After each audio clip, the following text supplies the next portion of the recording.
মুক্তিৰ পূৰ্বে বিতৰ্কত নতুন অসমীয়া চলচ্চিত্ৰ মালামাল বয়জ অহা 18 জুলাইত মুক্তি পাবলগীয়া ছবিখনৰ ইতিমধ্যে মুক্তি পোৱা ট্ৰেইলাৰটোত চুটিয়া শব্দটো তুচ্ছাৰ্থক ৰূপত ব্যৱহাৰ কৰাক লৈ ক্ষুণ্ণ হৈছে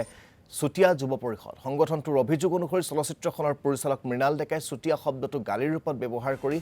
অসমৰ প্ৰাচীন ভূমিপুত্ৰ চুটিয়া জনগোষ্ঠীক অপমান কৰিছে শীঘ্ৰেই পৰিচালক মৃণাল ডেকাক চুটিয়া জনগোষ্ঠীৰ ওচৰত ক্ষমা খোজাৰ লগতে চলচ্চিত্ৰখনৰ ট্ৰেইলাৰ আৰু মূল কাহিনীত চুটিয়া শব্দটো উঠাই দিবলৈ দাবী জনাইছে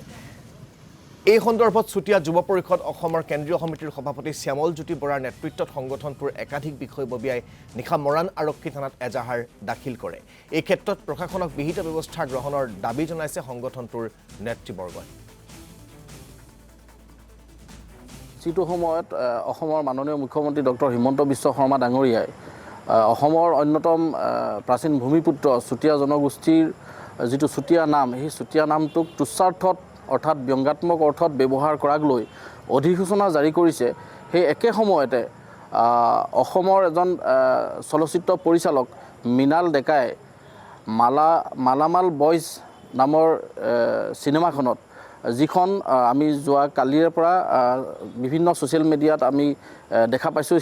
ছবিখনৰ ট্ৰেইলাৰ আৰু ছবিখন আমি জানিব পৰা মতে অহা 18 জুলাইত ছবিগৃহত মুক্তি দিব কিন্তু অত্যন্ত দুৰ্ভাগ্যজনক কথা এইটোৱে যে এই মালামাল বয়জ নামৰ চিনেমাখনত চুতীয়া শব্দটো গালি অৰ্থাৎ তুচ্ছাৰ্থত ব্যৱহাৰ কৰি চলচ্চিত্ৰ পৰিচালকজনে অসমৰ অন্যতম ভূমিপুত্ৰ চুতীয়া জনগোষ্ঠীক কেৱল অপমান কৰাই নহয় তেখেতে আমাৰ আত্মসন্মানত আঘাত হানিছে গতিকে আজি আমি মৰাণ সদৰ থানাত সেই পৰিচালকজন যিজন ব্যক্তি তেখেতৰ মৃণাল